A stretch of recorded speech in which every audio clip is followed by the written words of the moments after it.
Okay, hey everybody, and this is Ashley. I wanted to do a quick tutorial.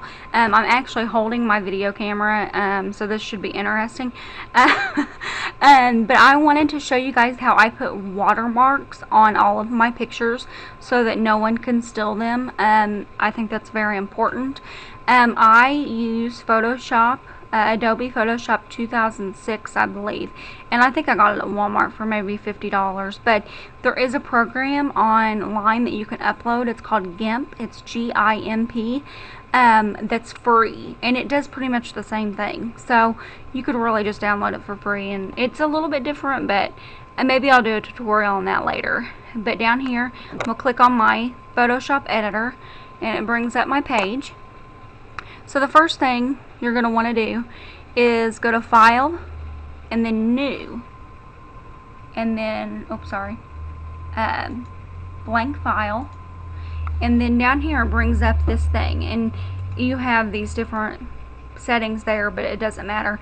And then over here it has width and height or whatever. I put it at 3 inches by 2 inches, and then resolution 600, but you can do whatever is good for you. And I just click OK, and it brings up a blank page. Now, how I make the watermark is I come over here and I click on the alphabet tool, and it brings up this little thing, and you can drag it like this and make a little box, and then it brings up where you can type. Up here is your font and your font size, and you can click that, and like I have 1,000,001 fonts, seriously. But see, we'll sit this down. You can type, we'll change this to black. You can type your name or whatever. I'm just going to do it in this font since I've already got it up.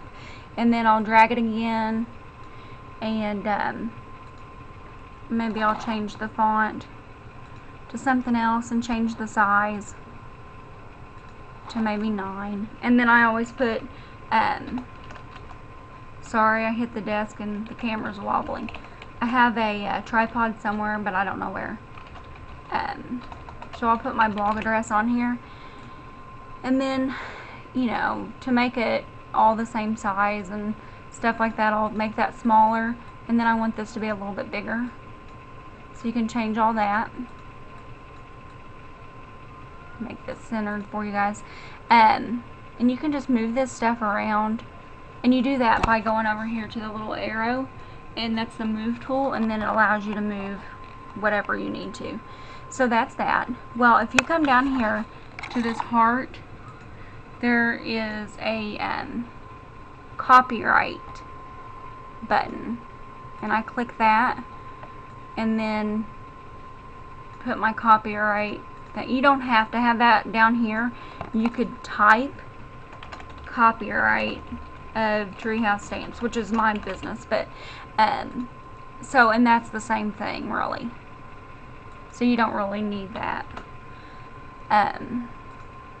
But this tool, sorry, I forgot to tell you, this is the crop tool, and I'm just going to crop it down like that and go back up to the move tool. So I have Ashley Bowen and then copyrighted Treehouse Stamps. And then if you come up here and go to edit, there's something called define brush. If you click that, it's going to bring it up, and it'll have a little picture of the image you have here, and it says sample brush 1, and I hit OK. So I can close this, and you could save it to your desktop and then use it later. And then you need to open a picture up. I'm just going to use this since it's on my desktop. So I have this little mug picture that I use. But then you go to your brush tool and click that, and then up here is all the brushes. Now on this screen, I'm going to scroll down, and my brush is right here that I made. And see, it's way too big for the page, like huge. So I come up here and I down the pixels, the size of it. So I'm gonna go, maybe Grant is crying that Steven's home, so he's since we've had so much snow. Okay, so I put it on 170, but a lot of times I do it for a bigger picture. You know, I do like maybe 200 or 300, 400. Okay, so here, if you click this, it puts it right on the picture. So this becomes your, you know, this, you can put it on there as many times as you want. But you can adjust it by going up here and changing how opaque it is. So you could go to like 50%, and then when you click it, it's much lighter. So you can still see your image through that. And you can come down here and click this foreground and change the color.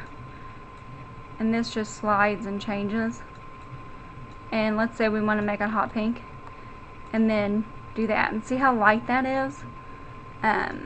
Or you could make it 100% opaque and make it darker or whatever. So, well, I hope I've answered your questions, and if you guys have any questions at all, let me know and I'll try to answer them. Talk to you guys later. Bye.